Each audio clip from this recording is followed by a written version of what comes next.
It was a Tuesday morning, the kind where the air feels clean, and the world seems to hold its breath before the day begins. My daughter, Lila, was in the backyard, her small hands wrapped around a paintbrush, splashing colors onto a canvas propped against an old oak tree. At 10 years old, Lila was a kaleidoscope of dream-sure cerebral palsy didn't stop her from painting galaxies or imagining herself as an astronaut floating among the stars. Her wheelchair, a sturdy model with reinforced spokes and a custom seat, was her spaceship, and she decorated it with stickers of planets and comets, each one carefully placed to catch the sunlight. I stood at the kitchen window, sipping coffee, watching her hum to herself, her dark curls bouncing as she leaned forward to add a swirl of violet to her latest masterpiece. She didn't know I was watching, and I didn't want her to. I wanted her to feel free, even if just for a moment, in our little corner of the world. The neighborhood was quiet, a suburban grid of manicured lawns and identical mailboxes, but it had a pulse of its own, a rhythm set by the Homeowners Association and its self-appointed queen, Marjorie Wells. Marjorie wasn't just the HOA president, she was the architect of order, or so she claimed. Her house, a 2-story colonial with pristine white shutters, sat at the end of the cul-de-sac like a throne. She'd been running the HOA for 6 years, and in that time, she'd turned our community into her personal fiefdom. Fines for untrimmed hedges, citations for parking an inch over the line, and rules about what could and couldn't be displayed in your own yards. He enforced them all with a clipboard and a smile that never reached her eyes. Most people grumbled but complied. I'd kept my head down, paid my dues, and stayed out of her way. Lila was my focus, not neighborhood politics. But that morning, as Lila painted, the air shifted. I heard the gate creak before I saw her, Marjorie, striding across our lawn like she owned it, her heels sinking into the grass, her blonde bob immaculate under the morning sun. In one hand, she held her infamous clipboard, in the other, a rolled-up piece of paper, bright yellow, like a warning flare. Behind her, trailing on a loose leash, was her German shepherd, Kaiser. The dog was massive, its black and tan coat gleaming, its eyes sharp and unblinking. It didn't bark, but its presence was a growl in itself, a living extension of Marjorie's authority. "Mr. Carter," she called, her voice cutting through Lila's humming like a blade. "We need to talk." I set my mug down, the ceramic clinking against the counter, and stepped onto the porch. Lila glanced up, her paintbrush pausing mid-stroke, her brown eyes flicking between me and Marjorie. I gave her a quick nod, keep painting. Kitten turned to face the woman who'd made it her mission to micromanage every blade of grass in a 3-mile radius. "What's this about, Marjorie?" I kept my tone even, though my pulse was already climbing. I'd learned long ago, in places far less forgiving than this suburban bubble, to keep my emotions locked down until I knew the battlefield. She didn't answer right away. Instead, she unrolled the yellow paper and held it out like it was a royal decree. "This," she said, "is a violation notice. Your daughter's activities are in breach of HOA Regulation 7C. No unauthorized structures or displays on visible property." I took the paper, scanning it. The words were bureaucratic nonsense, but the meaning was clear. Lila's easel, her canvas, her little corner of creativity, was an eyesore that disrupted the aesthetic harmony of the community. My grip tightened, crumpling the edges. "You're fining us for a canvas? It's in our backyard." Marjorie tilted her head, her smile sharp as a razor. "It's visible from the street, Mr. Carter, and that wheelchair of hers, it's leaving marks on the grass. I've had complaints." "Complaints?" I stepped closer, lowering my voice. "From who?" "The neighbors love Lila's paintings. They stop by to see them." Her eyes narrowed, and Kaiser shifted, his ears pricking up. "The HOA represents the collective, not individual sentiments. Rules are rules. You've got until tomorrow to remove it, or the fine doubles. And keep that chair off my grass." "Your grass?" I glanced at the property line. Where our yard met the community greenbelt, a strip of land Marjorie treated like her personal empire. "That's public property, Marjorie. And Lila's not hurting anyone." She didn't blink. "It's HOA property, and I decide what's allowed. You do well to remember that." She tugged Kaiser's leash, and the dog's head snapped toward Lila, who'd gone still, her paintbrush trembling in her hand. And keep her quiet. The humming is disturbing residents. That's when I felt a snap deep in my chest, like a wire stretched too tight finally giving way. I'd faced insurgents in desert outposts, stared down men with guns and no conscience. But this woman, with her clipboard and her dog and her smug certainty, was something else. She wasn't just enforcing rules, she was weaponizing them, aiming them at my daughter, who'd never hurt a soul. I took a breath, forcing my hands to unclench. Lila's painting in her own yard. She's not breaking anything. You want to talk? Fine. But leave her out of it. Marjorie's smile didn't waver, but her eyes went cold. This isn't personal, Mr. Carter. It's policy. If you don't comply, I'll escalate this to the board. And trust me, you don't want that. She turned, her heels clicking on the pavement, Kaiser trailing behind her like a shadow. But before she reached the gate, she paused, glancing back at Lila. And tell her to stop leaving those stickers everywhere. They're litter. I didn't respond. I couldn't. The air felt thick, like it was pressing against my ribs. I waited until Marjorie was out of sight, then knelt beside Lila, who was staring at her canvas. Her lips pressed tight. You okay, kiddo? She nodded, but her eyes were wet. Is she gonna take my paintings? No, I said, my voice harder than I meant it to be. No one's taking anything from you. I smoothed her hair, forcing a smile. Let's finish that galaxy, yeah? Needs more stars. She picked up her brush, but the humming was gone. So was the spark in her eyes. And as I stood there, watching her try to paint through the weight of Marjorie's words, I knew this wasn't over. Not by a long shot. The next morning, I woke to the sound of Lila's wheelchair rolling across the hardwood. She was up early, earlier than usual, and when I found her in the living room, she was taping a new painting to the window, a bright swirl of blues and purples, with a single silver star in the center. For the neighbors, she said softly, so they know I'm still here. I didn't have the heart to tell her to take it down. Instead, I made breakfast pancakes with extra syrup, her favorite, and we ate in silence, her eyes flicking to the window every few seconds, like she was waiting for Marjorie to storm in and rip the painting down herself. I was halfway through my coffee when I heard the crunch of gravel outside. I stepped onto the porch, and there it was, a new sign, staked into our front lawn. Bold black letters on a white background. HOA notice, unauthorized display detected. Remove immediately or face fines. Below it, in red spray paint, this isn't your gallery. My blood went cold. I glanced back at Lila, who was peering through the window, her small hands gripping the armrests of her chair. Dad, she whispered. Did I do something wrong? No, I said, my voice low but steady. You didn't do anything wrong. I ripped the sign out of the ground, the metal stake bending in my grip, and tossed it into the trash. But as I did, I saw Marjorie across the street, standing on her porch, her phone in one hand, Kaiser's leash in the other. She wasn't smiling this time. She was watching. I didn't confront her. Not yet. I went back inside, sat with Lila, and helped her tape another painting to the window, a defiant act of color, against Marjorie's monochrome rules. But inside, I was burning. I'd spent years keeping my temper in check, locking away the part of me that had survived war zones and worse. But this was different. This was my daughter, my star painter, my reason for waking up every morning. And Marjorie had just declared war. That afternoon, I started digging, not with a shovel, but with phone calls and emails. I reached out to an old friend, Sam Torres, a private investigator I'd worked with back when I did security consulting. Sam had a knack for finding dirt where others saw only polished surfaces. I need everything you can get on Marjorie Wells, I told him. HOA records, complaints, anything that smells like she's crossed a line. Sam didn't ask questions. Give me 48 hours, he said. If she's dirty, I'll find it. Next, I called Elena Vasquez, a lawyer who'd once helped me navigate a property dispute when we first moved here. She was sharp, relentless, and had a personal vendetta against HOAs after her own run-in with 1 year ago. Marjorie's targeting Lila, I told her. Fines for paintings, signs on my lawn, and that damn dog of hers feels like a threat every time it's near. Elena's voice was calm but edged with steel.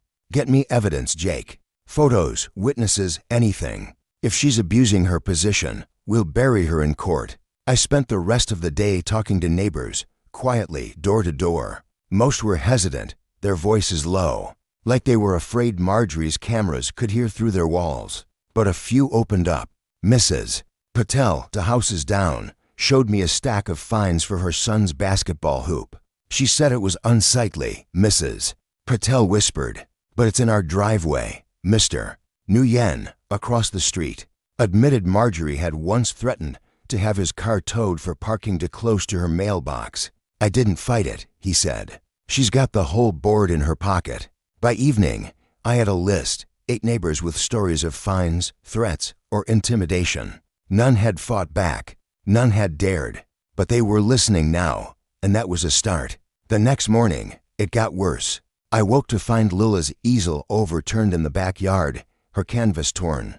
Paint cans spilled across the grass like blood. Lila was at the back door, her face pale, her voice barely a whisper. "Someone broke it, Dad." I knelt beside her, my hands shaking as I picked up the pieces of her canvas. The tear was deliberate, a jagged rip through the center of her silver star. I didn't need to guess who did it. I could feel Marjorie's shadow in every smear of paint, every dent in the easel's frame. But there was no proof in it yet. No cameras, no witnesses.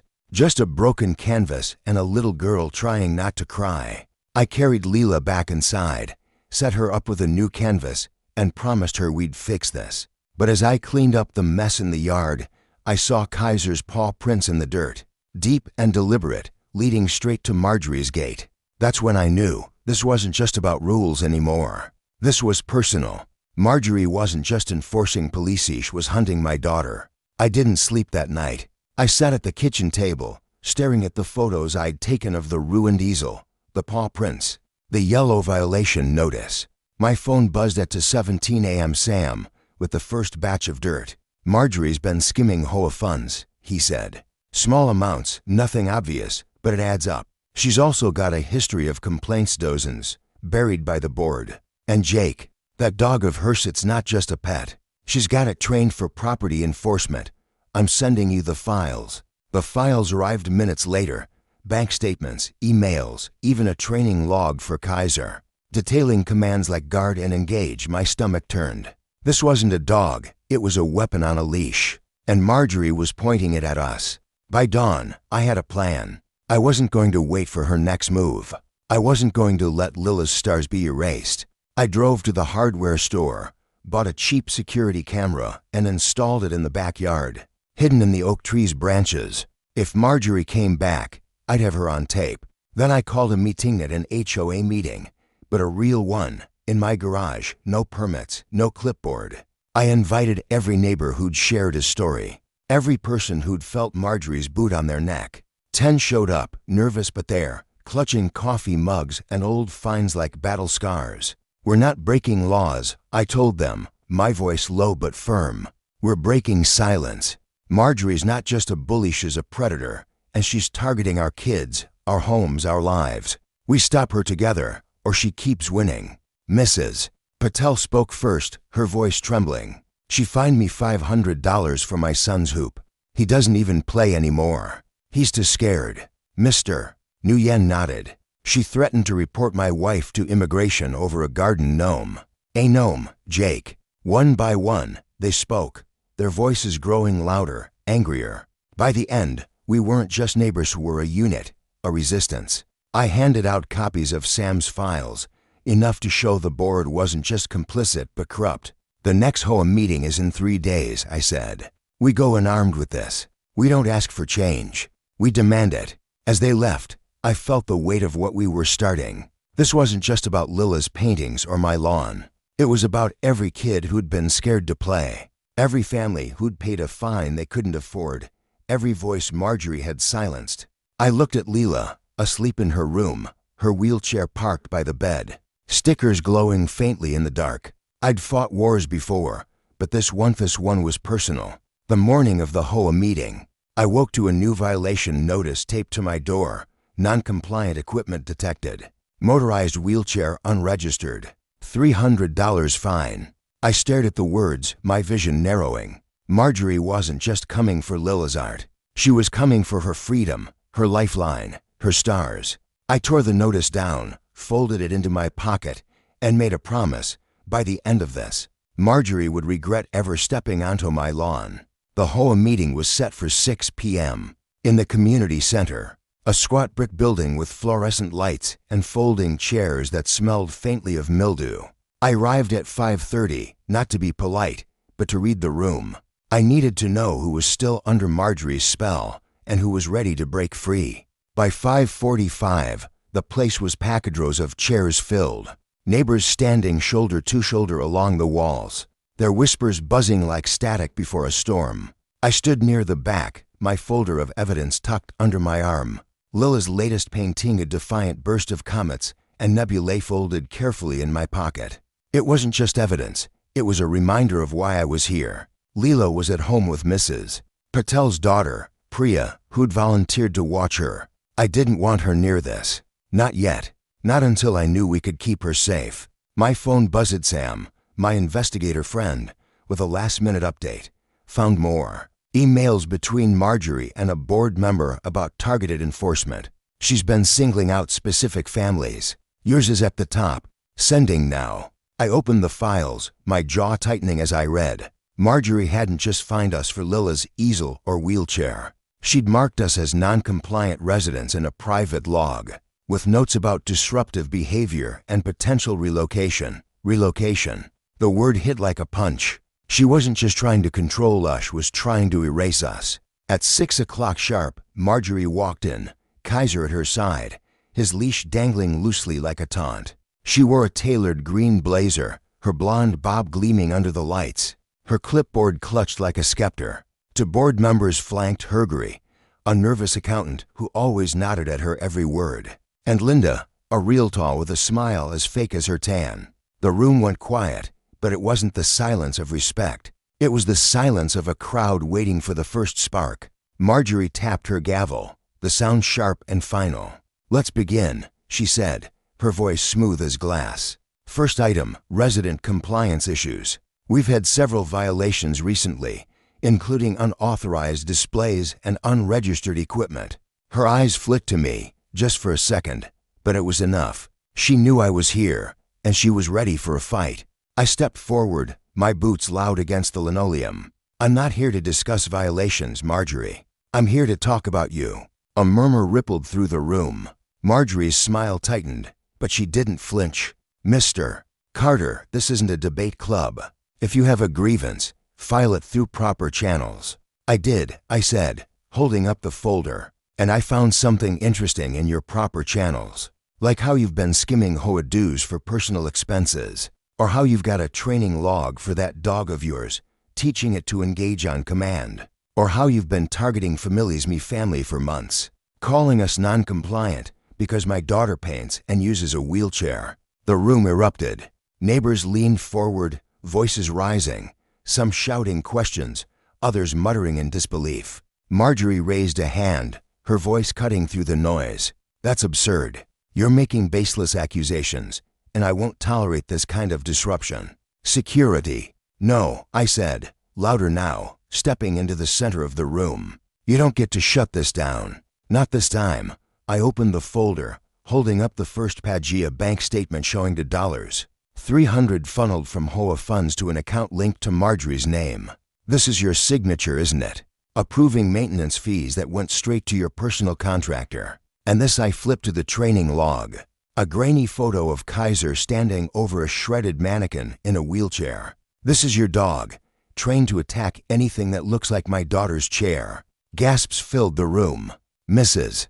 Patel stood, her voice shaking but clear. "You fined my son for his basketball hoop, said it was unsightly, but you spent our dues on your patio remodel." Mr. Nguyen was next, his hands clenched. "You threatened my wife over a garden gnome. A gnome. And now you're training your dog to attack kids." Marjorie's face stayed calm, but her eyes betrayed her darting, calculating. Kaiser shifted, his ears twitching, sensing the tension. "These are fabrications," she said. "Mr. Carter broke into our maintenance shed, violating HOA property. He's the one you should be questioning." I didn't blink. "Then explain the emails, Marjorie." The ones where you told Gary to prioritize enforcement against my family? Or the ones where you called Lila's paintings a blight on the community? You wanted to talk violations? Let's talk about you weaponizing that dog against a 10-year-old girl. The room was a powder keg now, voices overlapping, chairs scraping. Linda, the realtor, tried to step in, her voice high and nervous. Everyone, please, let's stay civil. Civil? I snapped, turning to her. She sent her dog after my disabled daughter, and you signed off on it. You think that's civil? Gary, the accountant, shrank in his seat, avoiding my gaze. But the neighbors weren't backing down. A woman I barely knew, Ellison, a retiree with a walker, stood, her voice surprisingly strong. My grandson got a $200 fine for flying a kite last summer. You said it was a safety hazard. Was that your dog's job too, Marjorie? To keep our kids in line? Marjorie's composure cracked, just for a moment. Her hand tightened on Kaiser's leash, and the dog let out a low growl. Enough, she said, her voice sharp. This meeting is adjourned. No, it's not, I said, stepping closer. You don't get to walk away. Not this time. I turned to the crowd, holding up the folder. This is just the start. We've got bank records, emails, training log proof that Marjorie's been running this neighborhood like her personal prison camp. She's not protecting us. She's preying on us. And if we let her walk out of here, she'll keep doing it. The chant started then, low at first, then louder. Vote her out. Vote her out. Marjorie's face went pale, her lips parting, but no words came. She grabbed her clipboard, her gavel, and stormed toward the door, Kaiser trailing behind her. The crowd parted, but not out of respect, out of disgust. As she reached the exit, she turned, her eyes locking on mine. You'll regret this, Carter, she hissed. You and that little painter of yours. I didn't respond. I didn't need to. The room was alive now, neighbors clapping, shouting, some even hugging each other. For the first time in years, they weren't afraid. But I knew this was only the beginning. Marjorie wasn't the type to go quietly. She'd built her empire on control, and she'd fight to keep it. The next morning, I woke to a new sign on my lawn, bigger than the last, nailed into the ground with steel stakes. HOA mandate, non-compliant resident, relocation recommended. Below it, in red paint, your kind doesn't belong here. Lila saw it before I could take it down, her eyes wide as she wheeled onto the porch. Dad, what's relocation mean? I knelt beside her, forcing my voice to stay steady. It means nothing, kiddo. It's just words. We're not going anywhere. But inside, I was boiling. Marjorie wasn't just escalating. She was drawing a line in the sand, daring me to cross it. I ripped the sign out, the wood splintering in my hands, and carried it to the garage. I wasn't throwing it away yet. It was evidence. Sam called an hour later. She's doubling down, he said. I got a tip from a contact at the county clerk's office. Marjorie's pushing for an emergency board meeting tomorrow to suspend your voting rights in the HOA. She's claiming you're a threat to community safety. A threat, I laughed, but it was hollow. She's the one with a trained attack dog. There's more, Sam said. She's been meeting with a lawyer, some hotshot who specializes in HOA disputes. They're building a case against you trespassing, defamation, even assault for when you tore down her sign. You need to move fast, Jake. I hung up, my mind racing. Marjorie wasn't just fighting back. She was weaponizing the system she'd built, turning the HOA into a battering ram. I called Elena, my lawyer, and sent her everything's files, the new sign, photos of Lila's ruined easel, and a grainy clip from my backyard camera. It wasn't much, just Kaiser's shadow moving across the grass the night the easel was destroyed. But it was something. Can we use this? I asked. Elena's voice was grim. It's circumstantial, but it's a start. We need more witnesses, footage, something undeniable. If she's pushing for your suspension, she's playing dirty. We need to hit harder. That afternoon, I went back to the neighbors, this time with a purpose. I didn't just want their story, needed their eyes. Check your security cameras, I told them. Ring doorbells, baby monitors, anything. If Marjorie or that dog was near my yard, I need proof. Most shook their heads, but Mr. Nguyen hesitated, then pulled out his phone. I've got a camera on my garage, he said. It faces your backyard. I'll check the footage tonight. By evening, He texted me a file. I opened it, my heart pounding. The video was grainy, timestamped 1:47 a.m., but there it was, Marjorie in a dark hoodie, slipping into my backyard with Kaiser at her side. She didn't touch the easel herself, she didn't need to. She gave a sharp whistle, and Kaiser lunged, tearing into the canvas with his teeth, paint cans toppling as he thrashed. Marjorie stood there, arms crossed, watching, just like she'd watched when she'd fined Lila for her unauthorized display. The video cut off as she walked away, Kaiser trailing behind her, a shred of canvas dangling from his jaws. I sent the footage to Elena, my hands shaking it with fear, but with certainty. "This is it," she said when she called back. "This is intent." She didn't just let her dog loose, she commanded it. "We've got her for property damage, harassment, and animal endangerment. But Jake, we need to be strategic. If we go public with this too soon, she'll spin it. We need more witnesses, more voices." That night, I called another meeting in my garage. This time, 15 people showed up, their faces a mix of anger and hope. I played the video, and the room went silent, then exploded. "She's been doing this for years, Mrs. Ellison said, her walker trembling as she stood. Finding us, scaring us, making us feel like we don't belong. Enough is enough. We need to take this to the board, Mr. Nguyen said.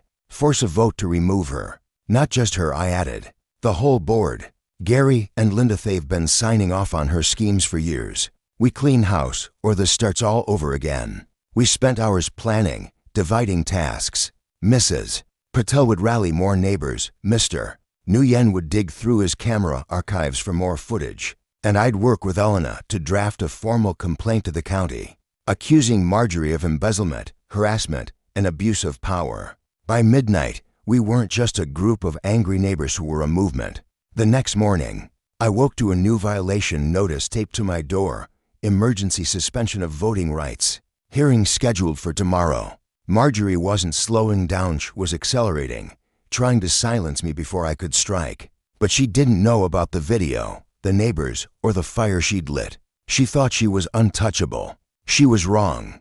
I spent the day preparing, meeting with Elena to finalize our complaint. She'd found a loophole in the HOA bylaws. Any board member could be removed, with a 2/3 vote from residents, provided there was documented evidence of misconduct. The video, the bank statements, the training logs, it was more than enough. But we needed the votes, and that meant convincing people who'd spent years under Marjorie's thumb to stand up. I went door to door, showing the video to anyone who'd listen. Some slammed their doors, too scared to get involved, but others more than I expected nodded, their eyes hardening.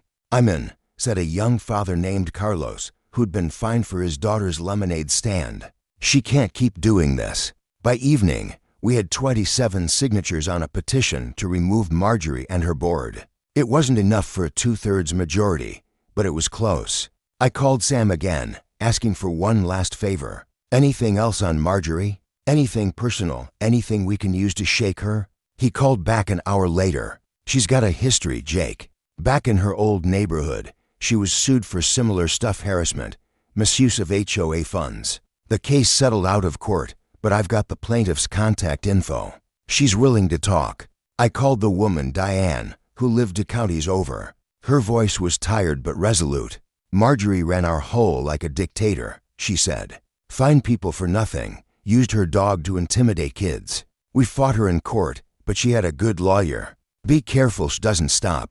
Diane sent me her old case files, including a photo of Kaiser lunging at a toddler's tricycle. It was eerie how similar it was to Lila's easel. I added it to our arsenal, my resolve hardening. Marjorie wasn't just a bullish, was a serial predator, moving from one neighborhood to the next, leaving broken families in her wake. The night before the hearing, I sat with Lila, helping her paint a new canvas. She was quiet, her brush moving slower than usual.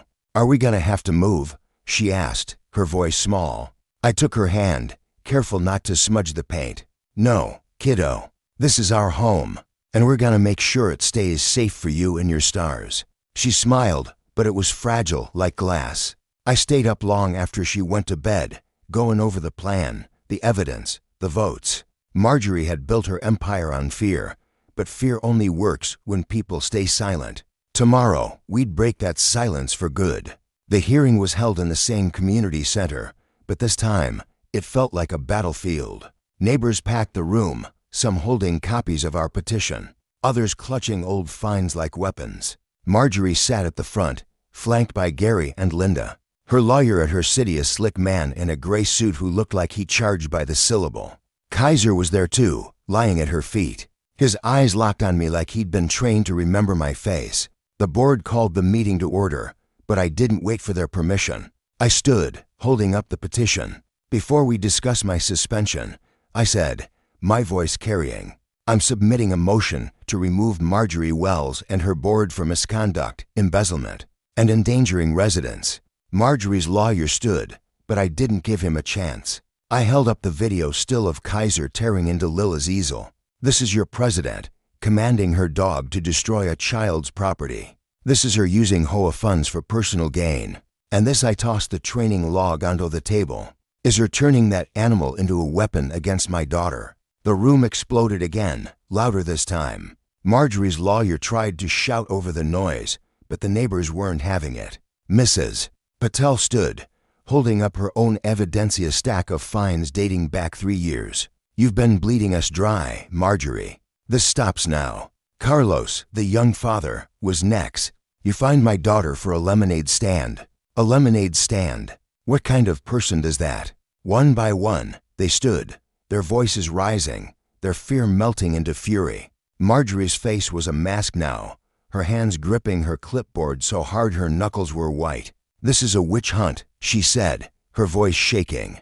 You're all being manipulated by a man who broke into our property and assaulted our rules. Assaulted your rules, I said, stepping forward. You assaulted my daughter's safety. You trained your dog to see her as a target. You put a sign on my lawn telling us to leave. You're not a leader, Marjorie. You're a tyrant. The chant started again. Vote her out. Vote her out. Marjorie's lawyer tried to call for order, but the room was past that. The board, seeing the tide turn, called for a vote. It was cautions shooting up, voices shouting, but when the count was done, it was clear, 32 votes to remove Marjorie, 28 to keep her. It was enough. Just barely, but enough. Marjorie stood, her face red, her voice a hiss. You think this is over? You think you can humiliate me and walk away? She grabbed Kaiser's leash and stormed out, the dog's claws scraping the floor. The room erupted in cheers, but I didn't join them. I knew Marjorie too well now. She wasn't done. Not yet. That night, I checked the backyard camera. At 2:13 a.m., Kaiser's shadow crossed the grass again, but this time, Marjorie wasn't with him. The dog was alone, his leash dragging behind him, his teeth bared as he sniffed Lila's new easel. I grabbed a flashlight and a baseball bat, my heart pounding, and ran outside. Kaiser froze, his eyes glinting in the beam, then turned and bolted back toward Marjorie's house.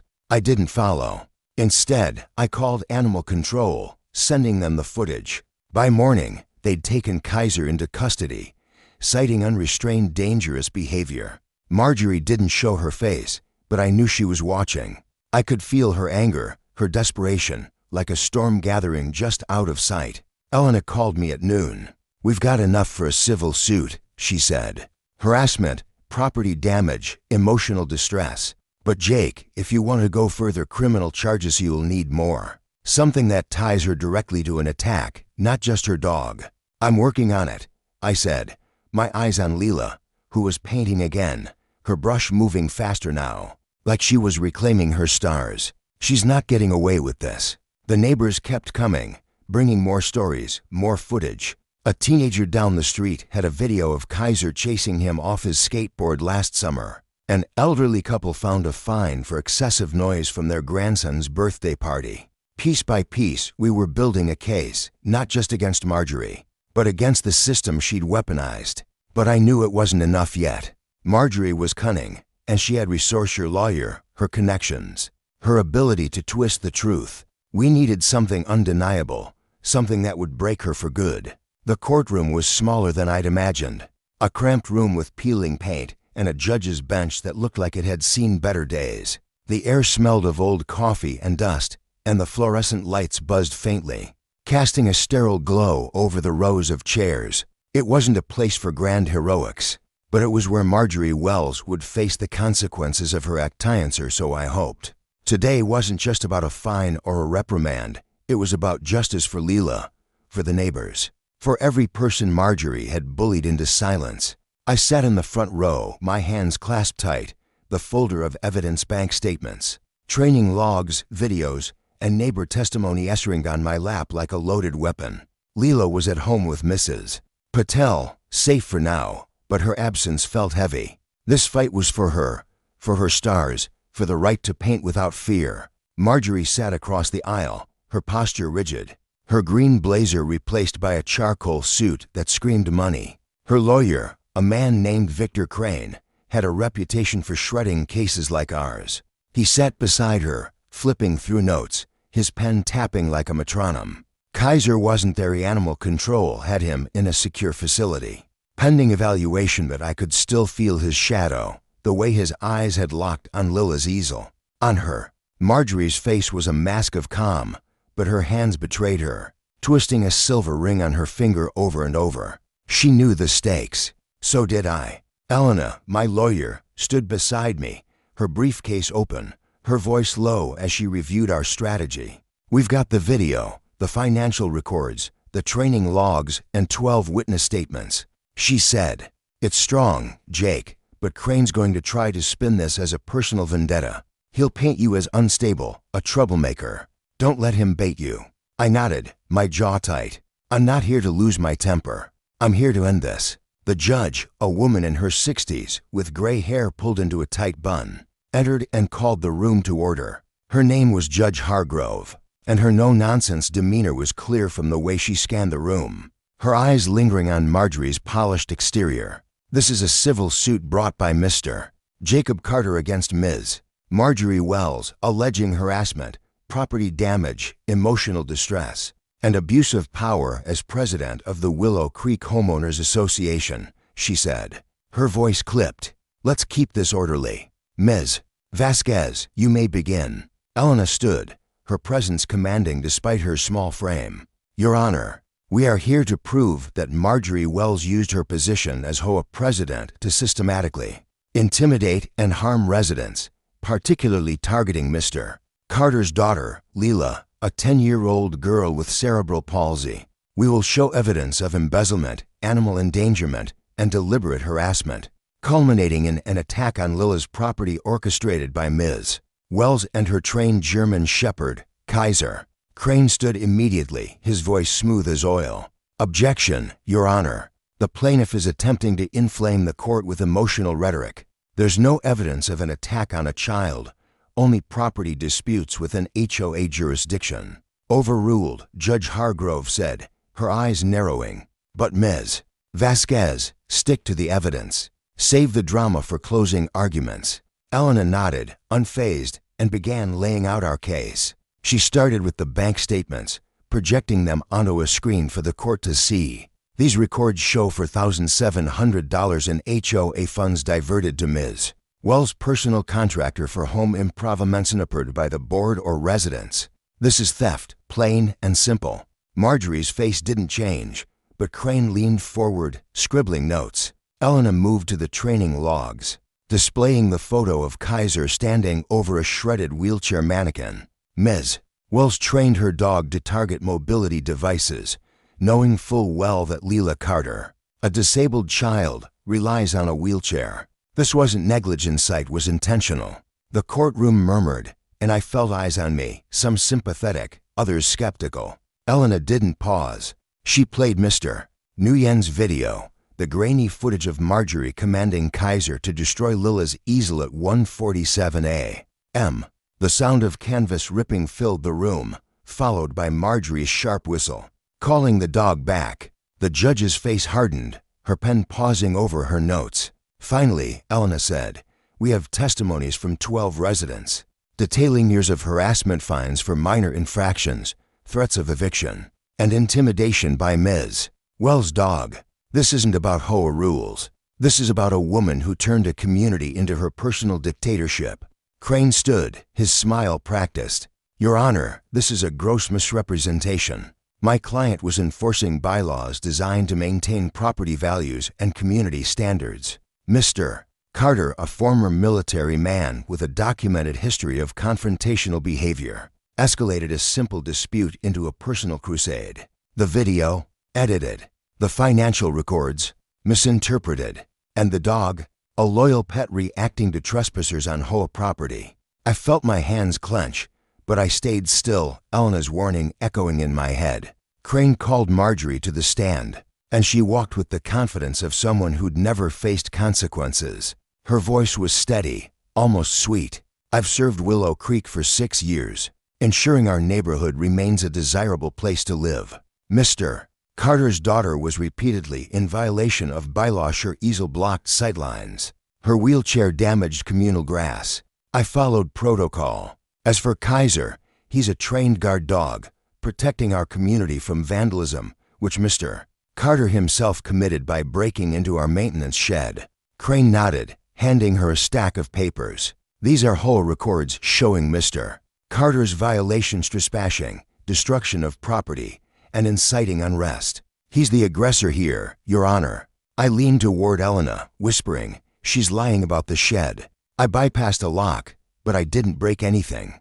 Elena nodded, her eyes on Marjorie. When it was her turn to cross-examine, she didn't waste time. "Ms. Wells, you claim Kaiser was protecting HOA property. Can you explain why he was trained to attack wheelchair mannequins?" Marjorie hesitated, just for a second. "Those logs are fabricated. I never trained Kaiser to target anyone." Elena held up the training log, signed with Marjorie's initials. "This document, retrieved from your own filing cabinet, says otherwise." And this video she replayed the footage of Kaiser tearing into Lila's easel shows. "You giving a command, not restraining, not protecting, commanding. Care to explain?" Marjorie's ring twisting stopped. "I was checking for vandalism. The dog reacted to a threat." "A threat?" Elena's voice was ice. "A 10-year-old girl's canvas is a threat? Or was it her wheelchair, which you find as unregistered equipment?" The courtroom went silent, the weight of Elena's words settling like dust. Marjorie opened her mouth, but nothing came out. Crane stood, trying to redirect, but Judge Hargrove waved him off. "I've heard enough for now. Ms. Vasquez, call your next witness." We called Mrs. Patel, who recounted her son's basketball hoop fines, her voice trembling but resolute. Mr. Nguyen followed, describing the threat to his wife's immigration status over a garden gnome. Then came Mrs.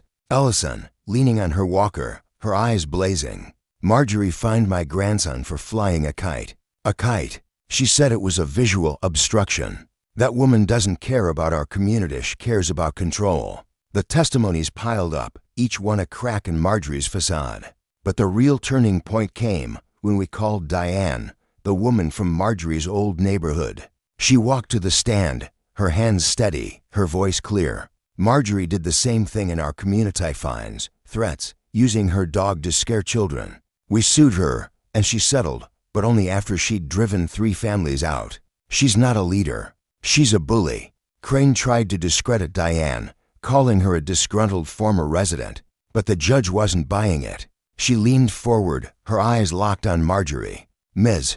Wells, I'm struggling to see how any of this aligns with community standards. You have one chance to explain why you stood by while your dog destroyed a child's property." Marjorie's voice was tight, her words careful. "I believe the easel was unauthorized. I acted to protect the neighborhood's aesthetic. I couldn't hold back anymore." I stood, ignoring Elena's warning glance. "You watched your dog tear apart my daughter's art and called it aesthetic. You fined her wheelchair, put signs on our lawn telling us to leave. You didn't protect anything, you attacked a child." The courtroom buzzed, and Judge Hargrove banged her gavel. "Mr. Carter, sit down. One more outburst, and you're out." I sat, my heart pounding, but the room was with me now. Neighbors nodded, some whispering to each other, their faces set with determination. Marjorie's lawyer tried to pivot, calling Gary to the stand. But the accountant crumbled under Elena's questioning, admitting he'd signed off on Marjorie's financial transfers without reviewing them. Linda, the realtor, fared no better, confessing she'd ignored resident complaints to keep the peace. The final blow came when Elena played a new piece of Evidencia's second video. This one from Carlos's doorbell camera, showing Kaiser loose in the street the night before the hearing, sniffing at my mailbox, Marjorie's shadow just out of frame. This, Elena said, is Ms. Wells attempting to intimidate Mr. Carter on the eve of this trial. She didn't just neglect her dog, she unleashed it. Judge Hargrove sat back, her expression unreadable.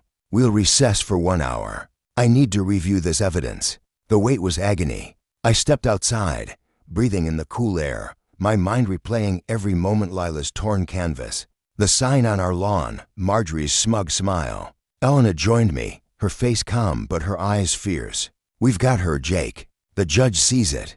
Just stay steady. When we returned, Judge Hargrove didn't waste time. This court finds Marjorie Wells guilty of harassment, property damage, and misuse of HOA authority. She is ordered to pay $15.00 in restitution for emotional distress and property damage to the Carter family, plus $10,000 in punitive damages for systemic abuse of power. Ms. Wells is permanently barred from holding any HOA position in this county, and her dog, Kaiser, will remain in animal control custody for retraining or, if necessary, relocation to a secure facility. Finally, the Willow Creek HOA board is dissolved, effective immediately, pending a new election.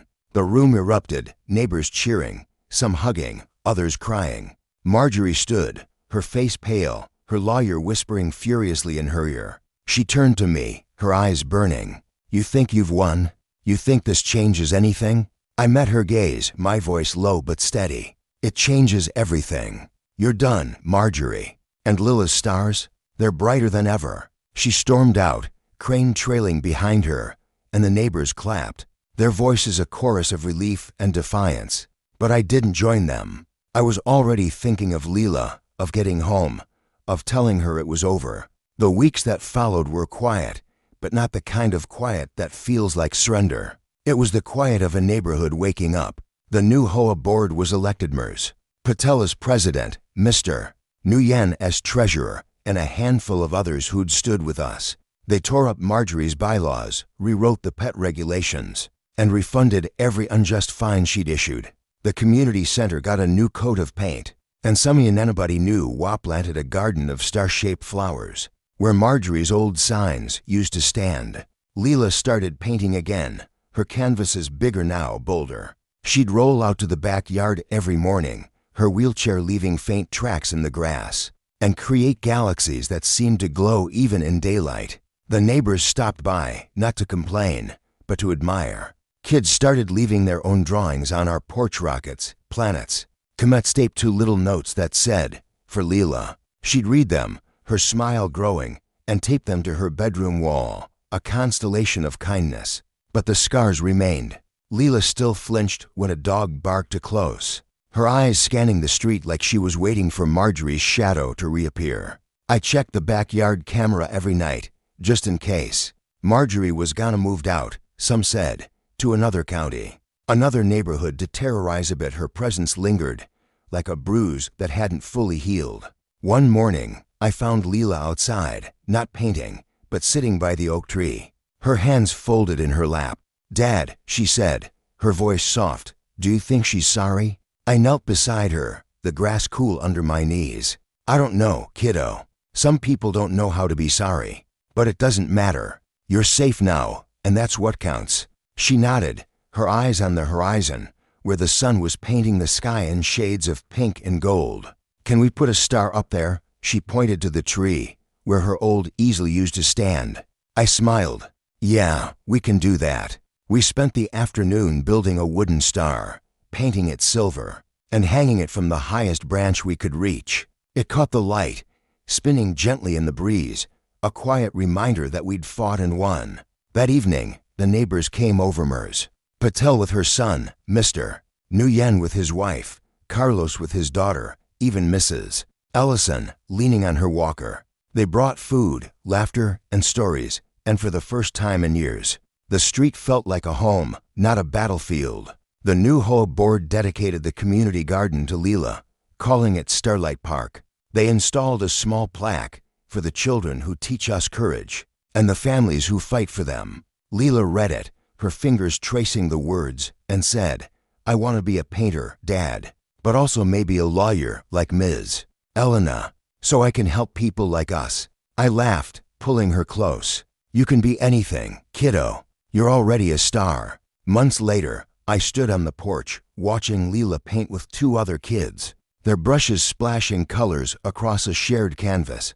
The street was alive with bikes whizzing by, dogs barking, neighbors waving. The iron gate Marjorie had installed at the neighborhood's entrance was gone, torn down in a community vote that felt like a celebration. In its place was a mural, painted by Lila and her friends, a swirl of stars and planets that glowed under the streetlights. I still checked the camera sometimes, still woke at 3 a.m. to the phantom sound of Kaiser's claws.